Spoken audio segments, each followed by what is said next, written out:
Karen gets a free ride but won't buckle up, enjoys a nice taxi ride home. This a few years ago, roughly 4. I worked at an office about a 45-minute drive from my house. And I had a friend who worked in the office I would give a ride home to. It was on my way. I literally had to pass by her house to go to and from work, so it was no big deal. Well, a woman who worked in my office lived really close to her and found out about the arrangement and wanted in. She guilted my friend into asking me since it was on my way. I said okay. Well, at the same time my late husband's car was in the shop, so I would make a detour to pick him up, and he's a giant of a man, 6'3", and could not physically fit in the back, so to make things easier my friend would just sit in the back. Well, the other woman known as Karen was a big woman, not tall but big. So, on the way home, literally the first time she starts getting in the front, I explain to her she has to sit in the back. Well, we get to my husband's job site and I park and text. She jumps out of the car and gets into the front. I tell her to go back and straight up says no because the seat belt in the back is too tight, it hurts her chest. I tell her it's too bad, she can get out if she doesn't like it. Well, she gets out and goes to the back seat. My husband gets there and climbs in. I start the car and the seat belt warning light is on and beeping. She has the seat belt off. I say you need to put the belt on. I am met with a no, I can't, it's easier if she's in front. Well, I say you're in back, we're not going anywhere until the belt is on. She crossed her arms like a child and says I guess we're not going anywhere. I tell her if she doesn't put the belt on, she can get out and walk home. With a nice bit of snark she says well you better call me a taxi. That pissed me off and that's what I did. I called a taxi. She puts her belt back on but I say it's too late. Get out. You have a taxi coming. I say you can get out of my car now or the police will be happy to remove you. She gets out and her jaw almost hit the road as I drove away. Outside my friend and I never let anyone from work in my car again.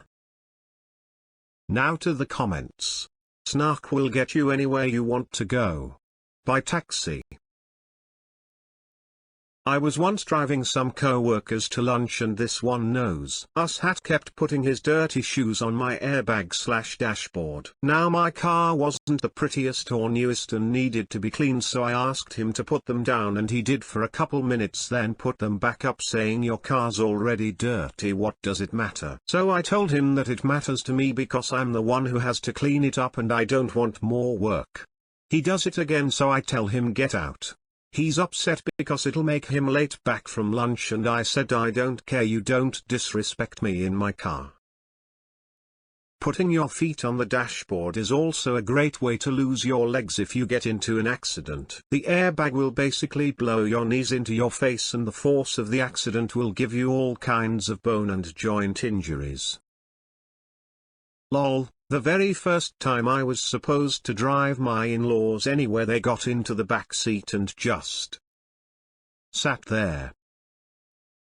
So, I just sat there. Finally, my BF asks me why I'm not starting the car. Because your folks haven't put on their seat belts yet. They then inform me that they don't wear seat belts if they're in the back. I tell them I don't drive with unrestrained passengers. My BF tries to tell me it's okay, I can just drive, it's fine. No, it's not. They can buckle up or find their own way. Everyone is now glaring at me, so I reach into my purse, pull out the book I'd been reading, and settle in. Fine. Fine. They buckle up. I put the book away and get driving. But it was all too much for his dad. He starts power muttering about pointless rules and safety stuff that doesn't even make sense, and how the hell is he going to go through the windshield if he is in the back? Don't I know that seat belts are just to keep someone from going through a windshield? Why the hell am I insisting he wear a seat belt when he couldn't possibly even end up hitting the windshield anyway? I didn't even address the part where a childhood friend undid her seat belt to get comfy in the back seat and was thrown through her mother's windshield and missed paralysis by millimeters, i.e. how ducking wrong he was. I just said he was 250 pounds if not a full 300, and my issue wasn't with him destroying my windshield, But what would happen to me being hit by that sort of unrestrained dead weight? OP replied. Yep, you end up killing the person in front of you. On a side note, driving home from the grocery store, my late husband was gassy. He kept farting. He said it won't happen on the way home. It was so bad he said if he does it on the way home after shopping, I can pull over and he will walk home. He did it when we were most of the way home, so I pulled over and he had to walk 20 minutes home. Best way to work a bad case of gas out anyways, lol. I once went 3 bowls overboard on a bomb-ass lentil stew at a folk festival and my omnivore guts could not handle the gassy fibrous rush. I got my ass, literally, banned from an open-air pavilion with a stout crosswind. I was not allowed within 20 feet of another living being. Concerned friends took my young children to sleep in their tents lest I either gas them to death or sleep with the door open and they be absconded with by the bumblebee-sized skeeters. I was farting about every 20 seconds and it smelled like a moose's undercarriage. You did the right thing. But I hope everything is fine at your workplace. OP replied. Have not worked there for 9 months. Long story, but the new overducked it over and I ended up in litigation for wrongfully termination. Engineer. But the boss liked me too much. Wanted in my pants. Oh, that's even worse than your original funny story. It's good that you left. I wish you that you get a good new workplace with nice colleagues and a normal boss. Edit, English is my second language. I usually type on Word but am mobile and was pooping. Hopefully you were at work, and on the clock.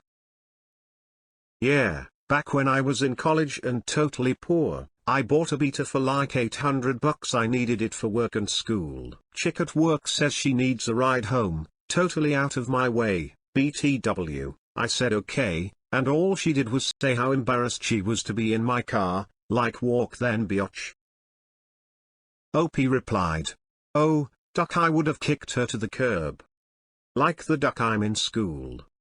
My late husband picked me up for our first official date in his car. The car was older than him, a manual 1987 Pontiac Firefly. It was a rust bucket. It was blue. But I would never judge a person on the car they drive. Like shit, people at the age of 16 to 27 are supposed to have shit cars.